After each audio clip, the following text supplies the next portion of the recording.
once I get all of that blended out, I go back in with the Fix Plus and just do a really fine mist all over.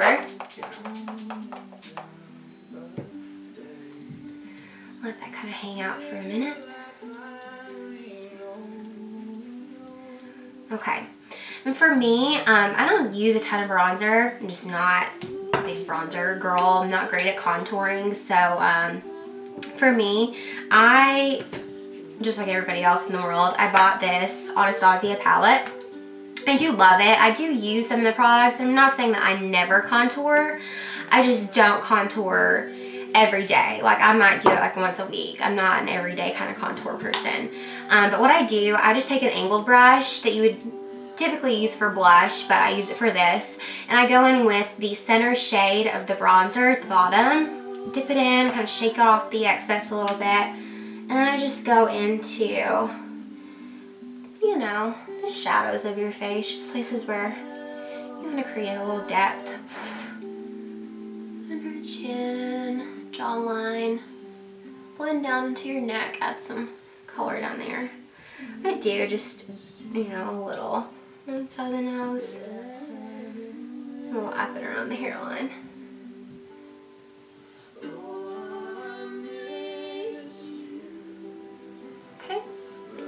I also like to go in with the, I call it the banana color because it reminds me of the beignet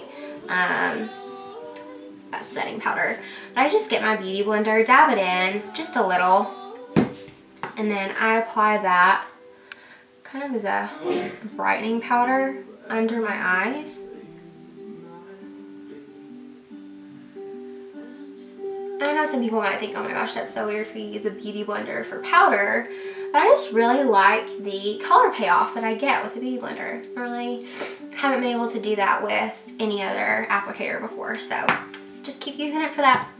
The next thing that I go in with, to create a little bit of highlight on my face, just to make sure that my skin looks bright, glowy, and healthy, especially in the winter months. That's a struggle for me.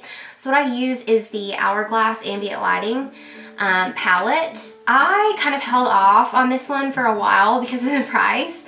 I hate spending a lot of money on things that I don't feel are totally necessary. But with this, you can kind of see the color. It's just really beautiful. Would work on any skin tone. I tend to stick with the center. I don't know what it is with me and the color in the center of every palette, but that's usually what I end up going with. And I, again, use my beauty blender. I typically will dab it on and then kind of get the excess on my hand just so it's not super shiny when I put it on. I'll go through the center of my face.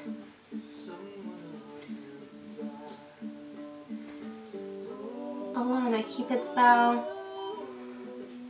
Just over that cheekbone area. And then just a little on my chin. Just adds a little something, gives that lit from within glow. I really like that, especially in the wintertime. For blush, I've been using the Dior Rosy Glow.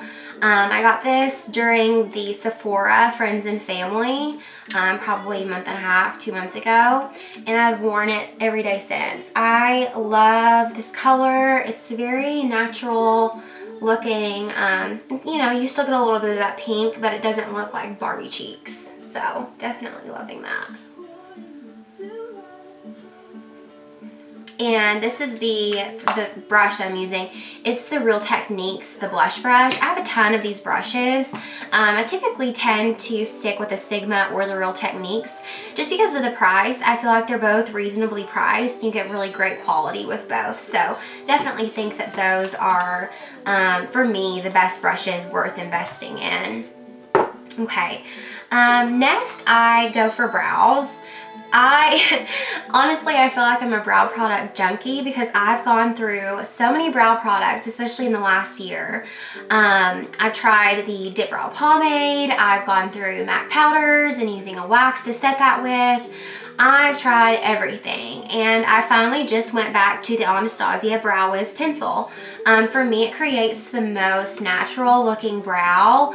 I love the Dip Brow Pomade, and I did like how, you know, it created some depth. It made my eyebrows look a little bit more full and thick, but you could tell that it was makeup, and I really don't like that. With this one, I'm using the taupe color.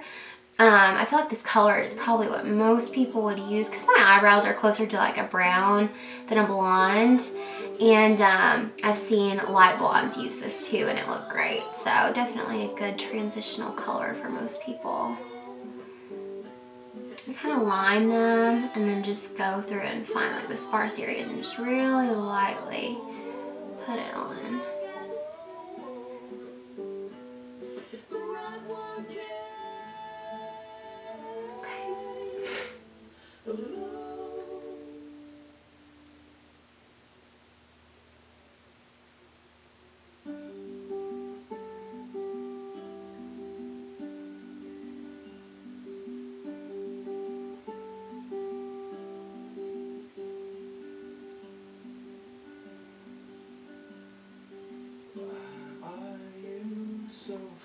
I bet it's so hard to get your eyebrows even, and I honestly don't think anyone's eyebrows are exactly the same on both sides. It doesn't matter how well groomed they are, doesn't matter who you go to get them done, they're never going to be exactly the same.